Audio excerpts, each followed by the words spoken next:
arus dan tegangan listrik, serta bagaimana arus listrik mempengaruhi nyala lampu.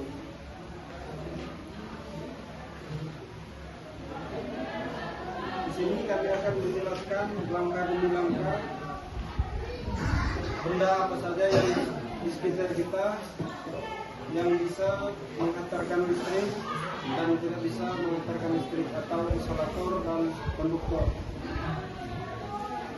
Maka perkenalkan lebih dahulu, nama saya Rizka Alfian, saya sebagai administrator, dan rekan saya. Saya Nisa Monika, saya Dela Ranasari, saya Nisa Nabila, saya Mutiara Tashalina. Baiklah, kita langsung saja ke praktikum kami yang akan di materinya akan disampaikan oleh rekan saya.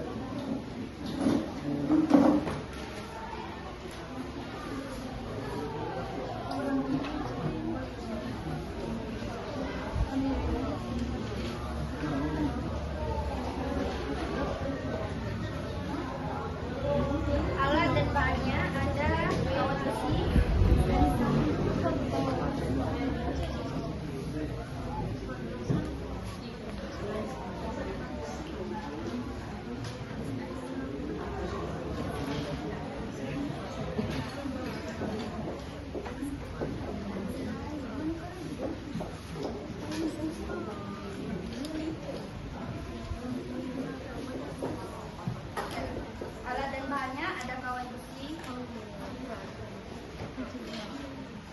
tembaga, sendok merah, kayu, karet penghapus,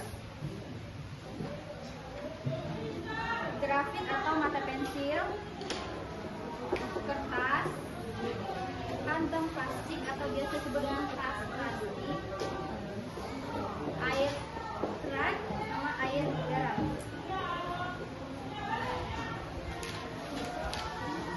Kami membuat rangkaian listrik tertutup dengan menyusun 3 buah baterai secara seri.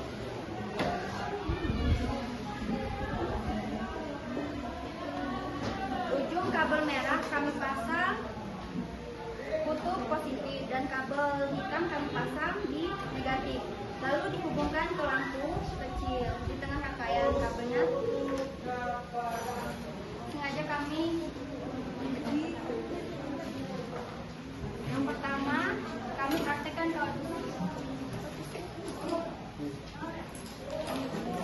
Ini kawat besi.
Lampu menyala, lihat, lampunya menyala, ini termasuk konduktor.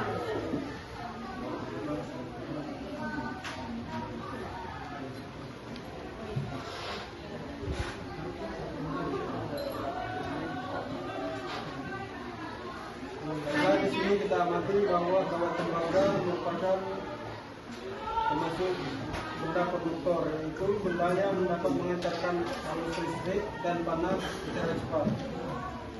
Kemudian Kawat tembaga.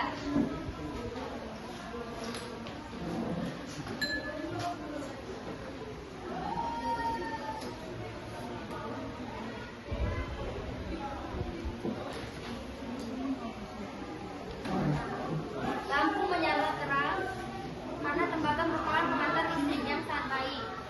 Ini termasuk konduktor.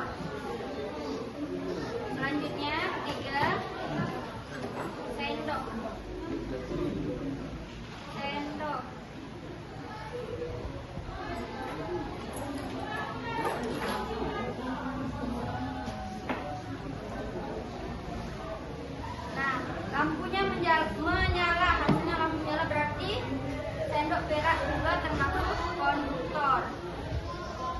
Keempat, kami menempelkan kabel pada kayu.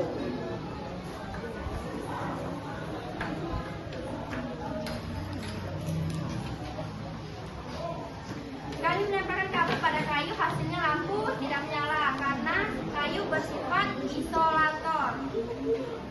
Tidak bisa menghasilkan listrik.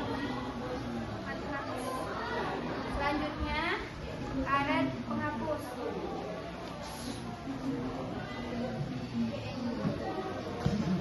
Dan hasilnya lampu tidak menyala karena karet menghambat arus listrik.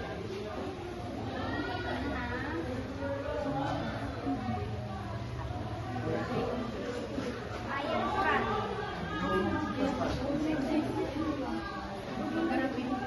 Grafit atau mata pensil.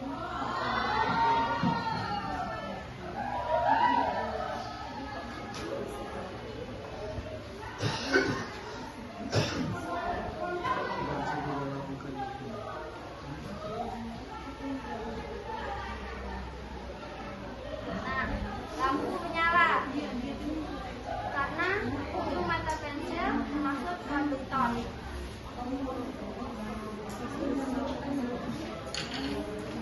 Kemudian kertas.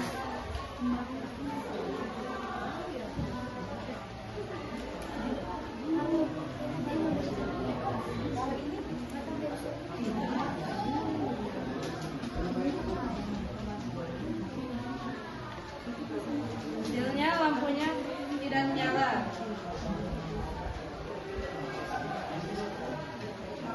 Masuk isolator. Kedua, tas plastik.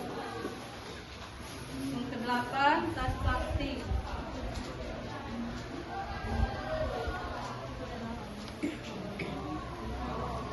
Hasilnya tidak menyala karena masuk isolator.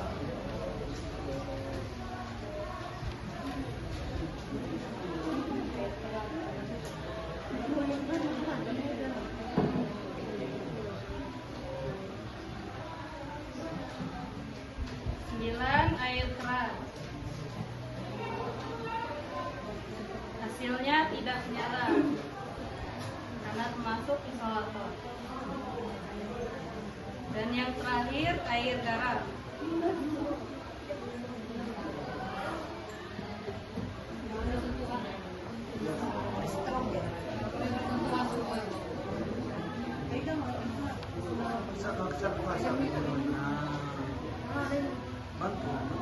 Nah, Hasilnya menyala.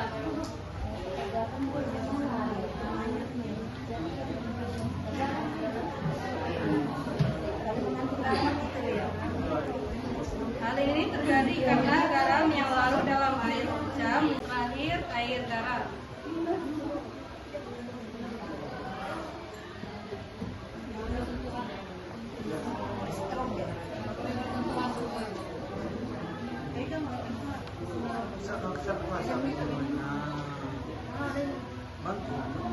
nah, Hasilnya menyala.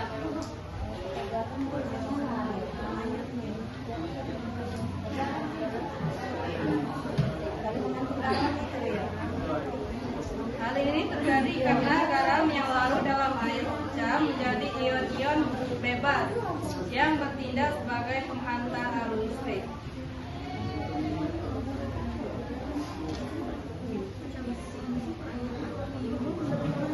Selanjutnya masuk ke percobaan 2 yaitu tegangan listrik. Menguji pengaruh variasi jumlah baterai terhadap kuat arus listrik. Di sini baterai berfungsi sebagai sumber tegangan atau gaya dorong listrik. Pada langkah pertama, kami membuat rangkaian dengan hanya menggunakan satu buah baterai. Saat saklar ditutup, lampu tidak menyala atau hanya lampu menyala redup karena tegangan 1,5 volt dari satu baterai terlalu lemah untuk mendorong arus listrik. Redup tapi kami redup.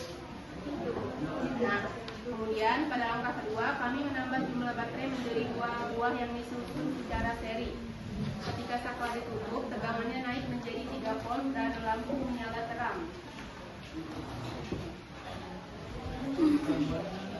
Lanjut ke langkah ketiga, kami menggunakan 3 buah baterai secara seri sehingga tegangannya mencapai 4,5 volt. Hasilnya lampu menyala dengan sangat terang karena gaya dorong listriknya menjadi yang paling maksimal.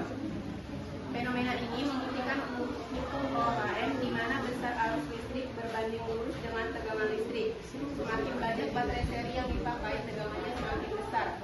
Arus yang mengalir semakin kuat dan lampu menyala semakin terang. Selanjutnya yaitu kesimpulan yang kami dibacakan oleh rekan saya, Mutiara Kasyamina. Dari kedua percobaan yang telah kami lakukan, dapat disimpulkan bahwa bahan di sekitar kita secara nyata terbagi menjadi 2, yaitu konduktor yang dapat mengalirkan arus listrik sehingga lampu menyala, dan isolator yang menghambat arus listrik sehingga lampu tetap padam. Arus listrik hanya akan mengalir jika rangkaian berada dalam kondisi tertutup dan dihubungkan oleh bahan konduktor. Kesimpulan kedua, baterai berfungsi sebagai sumber tegangan yang memberikan gaya dorong bagi muatan listrik. Penambahan baterai secara seri terbukti melipat gandakan tegangan total rangkaian. Hal ini memberikan gaya dorong yang lebih besar sehingga arus listrik yang mengalir bertambah kuat, yang ditunjukkan oleh perubahan nyala lampu dari redup terang hingga sangat terang. Baiklah, itulah praktikum dari kami. Semoga apa yang kita perhatikan dapat menambah wawasan serta pengetahuan kita semua. Kami tutupi. Wassalamualaikum warahmatullahi wabarakatuh.